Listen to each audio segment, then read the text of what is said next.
Hello friends, आज की हमारी कहानी का नाम है द विचेस। मूवी की शुरुआत में एक बूढ़ा आदमी विचेस के बारे में एक कहानी सुनाता है, जिसकी शुरुआत होती है एक छोटे से बच्चे के साथ, जिसने अभी अभी एक एक्सीडेंट में अपने पेरेंट्स को खोया है। बच्चे का नाम रेमंड है। उसकी नानी उसे अपने साथ अपने घर लेकर आती है और वो उसे उसकी माँ के कमरे में शिफ्ट करती है। बच्चा अपने पेरेंट्स को खोने की वजह से बहुत उदास रहने लगा है, इसलिए उसकी नानी अलग अलग तरह से उसे खुश करने की कोशिश करती रहती है। वो कभी उसके लिए उसका पसंदीदा खाना बनाती है तो कभी डांस करती है, लेकिन किसी भी तरह से नानी उसे सदमे से बाहर निकाल नहीं पाती। एक दिन नानी उसके लिए एक चूहा लेकर आती है। रेमंड चूहे का नाम डेजी रखता है और धीरे धीरे रेमंड नानी और डेजी के साथ घुल मिल जाता है, लेकिन जल्द ही उनके ऊपर विचेस की नजर पड़ जाती है, जिससे उसकी नानी की तबीयत थोड़ी खराब रहने लगी है। एक दिन रेमंड और नानी शॉपिंग के लिए जाते हैं। नानी रेमंड को शॉपिंग के बेसिक्स सिखाती है। शॉपिंग करते हुए एक विच की नजर रेमंड पर पड़ती है।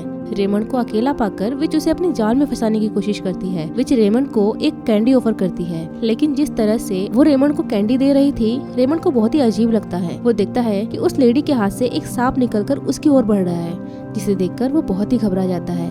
इतने में उसकी नानी उसे आवाज लगाती है। वो भागकर अपनी नानी के पास जाता है। रेमंड अपनी नानी को सब कुछ बताना चाहता है, पर नानी अपनी तबीयत खराब होने की वजह से पहले घर जाना चाहती है। रेमंड को लगता है कि शायद उसकी नानी उसकी बातों पे यकीन नहीं करेगी, लेकिन घर पहुंचकर नानी रेमंड से एक जिम्मेदार गार्जियन की तरह पूछती है, हाँ अब बताओ उस समय क्या बोलना चाहते थे तुम। रेमंड अपनी नानी को सारी बातें बताता है कि एक अजीब सी औरत उसे कैंडी ऑफर कर रही थी और उसके हाथ पे एक सांप भी था। नानी पूछती है, क्या उसने अपनी कोहनी तक ग्लव्स पहने हुए थे? क्या उसने हैट पहना हुआ था? क्या जब वो बात कर रही थी तब उसकी आवाज बहुत ही भयानक और डरावनी लग रही थी? रेमंड बोलता है, हाँ। नानी बोलती है, इसका मतलब है वो एक विच थी। फिर नानी अपने साथ बचपन में हुई एक घटना का जिक्र करती है। वो बोलती है, जब मैं छोटी थी तब मैं अपनी एक फ्रेंड के साथ पानी भरने गई थी। हम दोनों बातें करते हुए जा रहे थे और वो मेरे पीछे चल रही थी, लेकिन थोड़ी ही दूर जाने के बाद मैंने पीछे मुड़ के देखा कि वो नहीं है, लेकिन उसकी बाल्टियां वहीं पड़ी थी। जब मैं उसकी बाल्टी के पास पहुंची तो मैंने देखा कि कुछ ही दूर पर एक विच मेरी फ्रेंड को कैंडी दे रही है। उस विच का चेहरा बहुत ही अजीब था। मैं डरकर भाग के घर पहुंच गई, लेकिन रात में मैंने अपनी फ्रेंड को उसके अपने घर पर सही सलामत देखा, जिससे मैं रिलैक्स हो गई। अगली सुबह मैंने अपनी आंखों के सामने उसे चिकन में तब्दील होते हुए देखा। मैंने सभी को ये बात बताई, पर किसी ने भी मेरी बातों पर भरोसा नहीं किया, लेकिन मुझे यकीन हो गया कि विचेस सच में होते हैं। नानी अच्छे से जानती है कि अगर कोई विच किसी बच्चे के पीछे पड़ जाती है तो वो आसानी से उसका पीछा नहीं छोड़ती और उस बच्चे को किसी भी जानवर के रूप में तब्दील कर देती है। नानी समझ गई कि विचेस की नजर अब हमारे ऊपर है। वो तुरंत ही उस जगह को छोड़ने का मन बना लेती है। उसे पता है कि विचेस की नजर हमेशा गरीब बच्चों के ऊपर ही रहती है, इसलिए वो अपने एक कजिन की मदद से एक बहुत ही बड़े रिहायशी होटल में कमरा बुक करवाती है, जिससे कि वो विचेस से दूरी बनाने में सफल हो जाए। होटल पहुंचकर नानी चैन की सांस लेती है और सोचती है कि वो यहाँ सेफ है, लेकिन बदकिस्मती से उसी होटल में विचेस की एक कॉन्फ्रेंस होने वाली है, जिसके लिए दुनिया भर से कई सारी विचेस वहाँ पहुंची है। रात को सोते समय नानी रेमंड को विचेस के बारे में और जानकारी देती है कि विचेस हमेशा अपने हाथ पैरों को ढक कर रखती है। उनके हाथ में 3 उंगलियां होती है और पैर में सिर्फ एक। उनका मुंह 8 इंच तक चौड़ा होता है और उनके सर पर बाल नहीं होते, जिस वजह से वो हमेशा अपने सर पर विग पहने रहते हैं। रेमंड और नानी को जरा भी अंदाजा नहीं था कि वो इस समय विचेस से घिरे हुए हैं, इसलिए वो दोनों आराम से सो जाते हैं और अगली सुबह नानी रेमंड को बाहर घूमने फिरने के लिए बोलती है। रेमंड डेजी को लेकर टहलते हुए एक कॉन्फ्रेंस रूम में पहुंचता है, जहाँ पर वो डेजी को ट्रेनिंग देने के बारे में सोचता है। इस बीच उसकी दोस्ती ब्रूनो नाम के एक छोटे से बच्चे से होती है, जो हमेशा ही कुछ न कुछ खाता रहता है। ब्रूनो की माँ उसे लेकर बहुत ही पॉजेसिव है, इसलिए वो यहाँ भी ब्रूनो को डांटते हुए अपने साथ ले जाती है। अब रेमंड और डेजी कॉन्फ्रेंस रूम में अकेले ही घूमते हैं। इतने में सारी विचेस कॉन्फ्रेंस के लिए वहाँ पहुँचती है। रेमंड जल्दी से कॉन्फ्रेंस रूम में ही छुप जाता है, लेकिन बॉस विच को कॉन्फ्रेंस रूम में बच्चे की स्मेल आती है। स्मेल को नजरअंदाज करते हुए विच अपनी मीटिंग को कंटिन्यू करती है। बॉस विच पृथ्वी के हर बच्चे को जानवर में तब्दील करना चाहती है, इसलिए वो एक विशेष प्रकार का सॉल्यूशन बनाती है और सारी विचेस को बोलती है कि तुम सभी अपने अपने शहर जाकर कैंडी की शॉप ओपन करना और उन कैंडीज में ये सॉल्यूशन मिला देना, जिससे बच्चे पशु पक्षी में तब्दील हो जाएंगे। मीटिंग के बीच में कई बार बॉस विच को बच्चे की स्मेल आती है, जिसे वो पूरे स्टेज को ही उठाकर फेंक देती है, लेकिन उसे वहाँ कोई नहीं मिलता। इस बीच ब्रूनो कॉन्फ्रेंस रूम में पहुंच जाता है, जहाँ बॉस विच ब्रूनो को चॉकलेट देकर उसे चूहे में तब्दील कर देती है। रेमंड अपनी आंखों के सामने ही अपने फ्रेंड को चूहे में तब्दील होते हुए देखता है,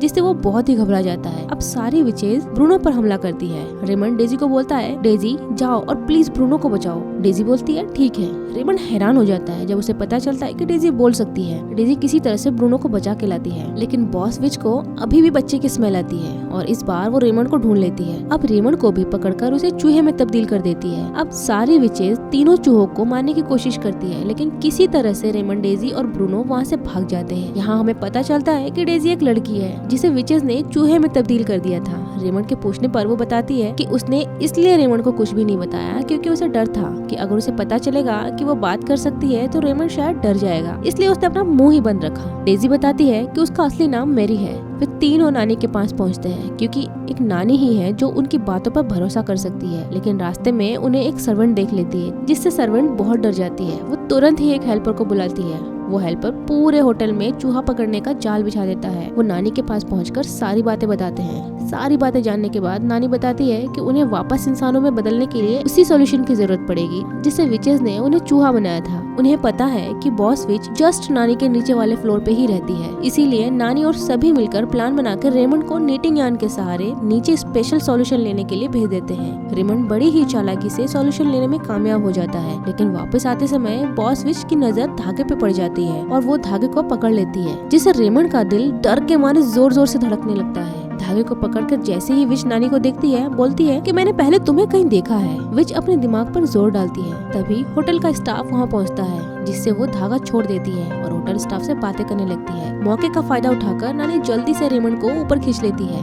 अब नानी उस सॉल्यूशन से एंटीडोज बनाने की कोशिश करती है, लेकिन उसकी सारी कोशिशें नाकाम रहती है, जिससे कि सभी थोड़े उदास हो जाते हैं। लेकिन तभी डेजी बोलती है, क्या हुआ जो हम चूहे से इंसान नहीं बन पाए? ब्रूनो बोलता है कि हाँ, मुझे तो मजा आ रहा है चूहा बन के। डेजी बोलती है कि लेकिन हम इसका बदला लेकर रहेंगे, हम भी उन विचेस को चूहा बना देंगे। फिर वो सभी एक प्लान बनाते हैं और प्लान के मुताबिक सॉल्यूशन लेकर रेमंड होटल के पेंट्री में जाता है, जहाँ पर विचेस के लिए स्पेशल खाना बनाया जा रहा था। रेमंड बड़ी ही चालाकी से उस सॉल्यूशन को एक सूप में मिला देता है जो कि विचेस के लिए स्पेशली बनाया जा रहा था। आगे हम देखते हैं कि डाइनिंग हॉल में सारे विचेस लंच के लिए बैठी हैं और बॉस विच के आते ही सभी खड़े होकर उसे संबोधित करते हैं। बॉस विच के बैठते ही सभी बैठकर लंच शुरू कर देते हैं। बॉस विच की नजर दूर बैठे नानी पर पड़ती है। इस बार उसे याद आ गया कि पहले उसने नानी को कहाँ देखा था और वो तुरंत ही खड़ी होकर नानी की तरफ चल देती है। जब नानी छोटी थी तब उसकी नजर नानी पर थी। उस समय नानी अपनी चालाकी से उसके हाथ से बच गई थी, लेकिन बॉस विच ने उसकी फ्रेंड को अपना निशाना बनाया था। जब बॉस विच यह सारी बातें नानी को बता रही थी, तब पीछे से सारी विचेस सूप पीने की वजह से एक एक करके चूहे में तब्दील होती गई। ये देखकर पूरे होटल में हड़कंप मच गया, जिससे वह काफी भगदड़ मच गई। नानी शांति से बैठकर ये सारा तमाशा देखती रही।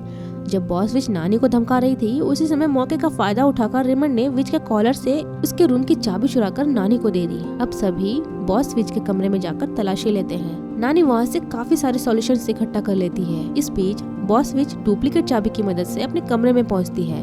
वहाँ नानी को देखकर पहले तो उसे बहुत गुस्सा आता है, जिससे वो अपने पलंग को उठाकर फेंक देती है। तब ब्रूनो और डेजी मिलकर बॉस विच के पैर की उंगली को चूहे मारने की मशीन में फंसा देते हैं, जिससे बॉस विच बहुत तेज चिल्लाती है और इसी का फायदा उठाते हुए रेमंड उस सॉल्यूशन को विच के मुंह में डाल देता है। थोड़ी ही देर में विच भी चूहे में बदल जाती है। बॉस विच चूहा बनने के बाद भी बहुत ही बदसूरत लगती है और गुस्से में वो रेमंड पर अटैक करती है। तभी नानी एक कांच के जार में बॉस विच को कैद कर देती है। इधर रेमंड बॉस विच के बैग की चाबी को ढूंढ लेता है। नानी उस बैग को खोलती है तो देखती है कि उस बैग में अनगिनत पैसे और एक डायरी है, जहाँ पर सारे विचेस के नाम और एड्रेस लिखे हुए हैं। सभी तय करते हैं कि इस डायरी और उन पैसों की मदद से हम दुनिया भर के विचेस को खत्म कर देंगे, जिससे अब कोई भी बच्चा चूहा न बन पाए। नानी बॉस विच के बिल्ली को उसी के लिए छोड़ देती है। इधर ब्रूनो की माँ को पता चलता है कि उसका बेटा चूहा बन गया है, फिर भी वो उसे अपनाती नहीं है। उल्टा उसे देखकर उसकी माँ और डर जाती है। फिर नानी तीनों को अपने साथ लेकर अपने घर आती है, जहाँ वो सारे बहुत ही प्यार से रहते हैं। हम देखते हैं नानी ने अपने घर को फन वैली में कन्वर्ट कर दिया है,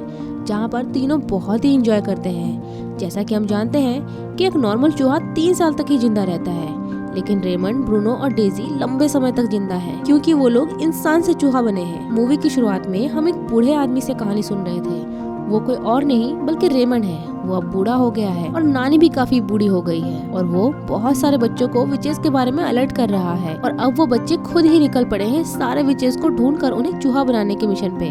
और इसी के साथ ये मूवी यही खत्म हो जाती है। तो फ्रेंड्स, कैसी लगी आपको ये मूवी? और अगर आपको हमारा एक्सप्लेनेशन अच्छा लगा हो तो हमें कमेंट करके जरूर बताएं। वीडियो को लाइक और शेयर जरूर करें और हमारे चैनल को सब्सक्राइब करना ना भूलें। मिलते हैं एक और मजेदार कहानी के साथ, तब तक के लिए बाय बाय।